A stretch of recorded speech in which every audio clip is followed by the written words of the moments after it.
உலகத்தை காண கதைகளின் உலகம் சேனலுடன் இணைந்திருங்கள்.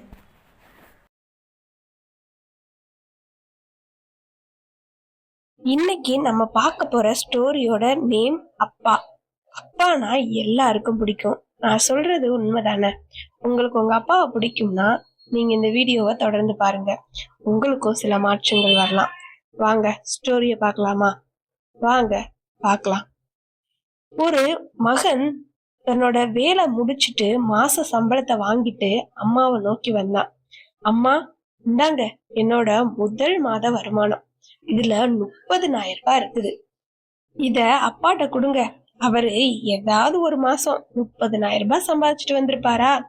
என்ன எவ்வளவு அவமானப்படுத்தினாரு. எல்லாம் இந்த காசுக்காகத்தானே. அது மட்டும் இல்ல, இன்னும் 2 வருஷம் 30,000 ரூபாய் வாங்குவேன். அதுக்கப்புறம் லட்சக்கணக்குல நான் சம்பாதிக்க போறேன். என்னோட வருமானம் லட்சத்துல போக போகுது. நான் ஒவ்வொரு மாதமும் சம்பாதிச்சு கொடுக்கறதுல அவர் என்னை எவ்வளோலாம் அவமானப்படுத்தினாரோ அதெல்லாம் மாறும். எதுக்குடா இவனை அவமானப்படுத்தணும்னு சொல்ல தோணும் அவருக்கு. ஆனாலும் அந்த குற்ற உணர்ச்சியில அவர் இருப்பாரு பாருங்க அப்படின்னு சொன்னான் மகன். இத கேட்ட அம்மா, ஏன்பா அப்பாவை இப்படி சொல்ற? அப்பா அப்படிலாம் இல்ல, சும்மா இருங்கம்மா. அப்பா அப்படிலாம் இல்லையா? அவரு எவ்வளவு கொடுமைப்படுத்தி இருக்கிறாரு என்ன.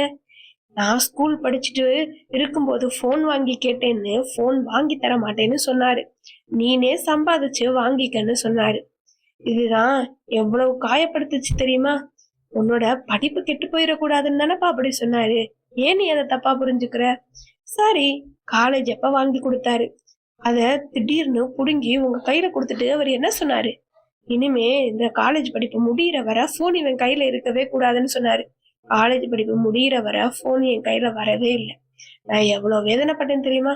என்னோட ஃப்ரெண்ட்ஸ் எல்லாம் போன் வச்சு சுத்தும் போது எங்க அப்பா போனை வாங்கி வச்சுட்டாருன்னு யார்கிட்டையாவது சொல்ல முடியுமா? என்னை பார்த்து அவங்க என்ன நினைப்பாங்க? உன் படிப்பு கெட்டு போக கூடாதுன்னு தானே அவர் அப்படி சொன்னாரு. அந்த நேரம் நீனும் ரொம்ப நல்லா தானே படிச்சிட்டு இருந்த, அதனாலதான் அப்படி சொன்னாரு. அப்படி சொன்னதுனால தானே படிச்ச. நான் தான் சொன்னேன்ல படிப்பேன் நல்லான்னு. ஆனா அவரு அதையும் கேட்காம என்னோட டீச்சர்ஸ்ட வந்து என்னை விசாரிச்சுட்டு போனாரு. நான் 2 செமஸ்டர் நல்லாதான் மார்க் வாங்கினேன். ஆனாலும் 3வது செமஸ்டரும் தேடி வந்து என்னைய பார்த்தாரு.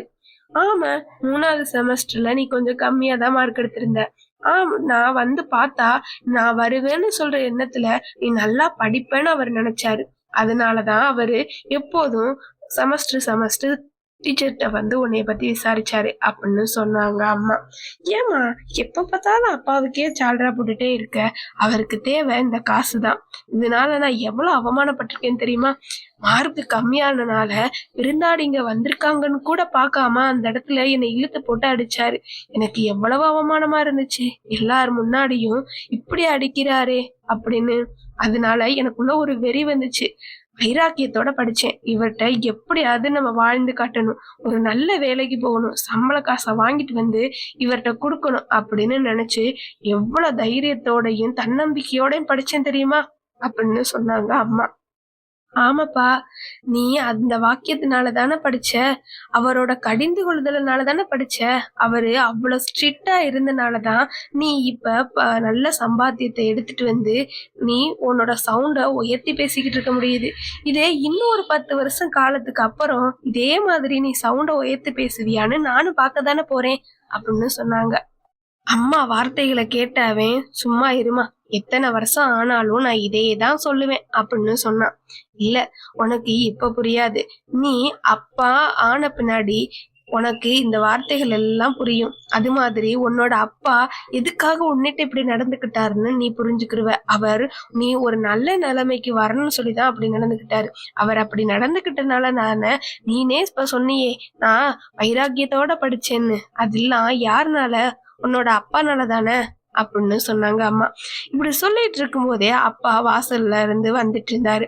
சரி, இந்த காசை நீனே அப்பாட்ட போய் கொடு, அவர் என்ன சொல்றாருன்னு பாப்போம் அப்படின்னு சொன்னாங்க அம்மா. இத கேட்ட அவன் உடனே என்ன சொல்லுவாரு, வாங்கி வச்சுட்டு இந்த சம்பளம் பத்தாது அப்படின்னு சொல்லி அதுக்கும் குறைதான் சொல்ல போறாரு அப்படின்னு சொன்னான். அதையும் தான் பாப்போமே, நீ கொடுத்து பாரு அப்படின்னு சொன்னாங்க அம்மா. உடனே அப்பா உள்ளக்க வந்ததை பார்த்து அவன் வேகமா அப்பா அப்படின்னு கூப்பிட்டான். தன்னோட மகன் அப்பான்னு பாசத்தோட கூப்பிடுறத பார்த்த அந்த அப்பாவோட மனசு உடைஞ்சுது. நின்று கண்ணீர் வழுக நின்றுட்டு இருந்தாரு. என்னப்பா அப்படின்னு கேட்டாரு. இந்தாங்கப்பா என்னோட முதல் மாத சம்பளம், இது 30,000 ரூபாய் இருக்குது. இதே போல வர மாசம் மாசம் கிடைக்கும். 2 வருஷம் ட்ரைனிங் முடிச்ச உடனேயே 1 லட்சம் 2 லட்சம்னு கூட்டிட்டே போகும்பா அப்படின்னு சொன்னான். இத கேட்டவது அவருக்கு இன்னும் அதிகமா கண்ணீர் ஓட ஆரம்பிச்சது. உடனே சொன்னாரு, அப்பா இந்த பணத்தை நீயே வச்சுக்கப்பா, நீ என்னை விட ரொம்ப சிக்கனக்காரன். நான் உன்னைய பார்த்து நிறைய நேரம் வியந்திருக்கேன். இந்த பணத்தை நீ வச்சு உன்னோட தேவைகள் எல்லாத்தையும் சரி பண்ணிக்க. நான் அம்மாக்கும் தங்கச்சிக்கும் என்னோட உடல்ல தெம்பு இருக்கிற வரை நல்லா உழைச்சு கொடுப்பேன். நான் இல்லாத காலத்துல அவங்கள பாத்துக்க, அது போதும் எனக்கு அப்படின்னு சொன்னாரு அப்பா. வார்த்தைகளே வராம பேசின அப்பாவை பார்த்த மகனோட கண்கள்ல குற்ற உணர்ச்சியில கண்ணீர் வழிஞ்சிட்டு இருந்துச்சு. என்னப்பா அப்படின்னு கேட்டாங்க. ஒண்ணும் இல்லப்பா, என்ன மன்னிச்சுக்கிறீங்க. இத்தனை நாளா உங்களை நான் தப்பா நினைச்சுக்கிட்டு இருந்தேன். ஆனா இனிமே அப்படி நினைக்க மாட்டேன்ப்பா அப்படின்னு சொன்னான் மகன். அப்பாவோட கண்கள்ல இருந்து தன்னோட மகன் பாசத்தோட அழைச்சதையும் முதல் சம்பாத்தியத்தை தன்னோட கையில கொடுத்ததையும் நினைச்சு ரொம்ப சந்தோஷத்துலயும் பிரமிப்புலையும் பூரிப்புலையும் கண்ணீர் வழிஞ்சிட்டு இருந்துச்சு. ஆனா இப்படிப்பட்ட அப்பாவை தன்னோட சம்பளத்தை வேணான்னு சொல்லி உடல் பலம் இருக்கிறவரை நான் குடும்பத்தை பாத்துக்கிறேன்னு சுமைகளை தாங்குற அப்பாவை பார்த்த உடனே மகனுக்கு குற்ற உணர்ச்சியில கண்ணீர் ஓடிட்டு இருந்துச்சு.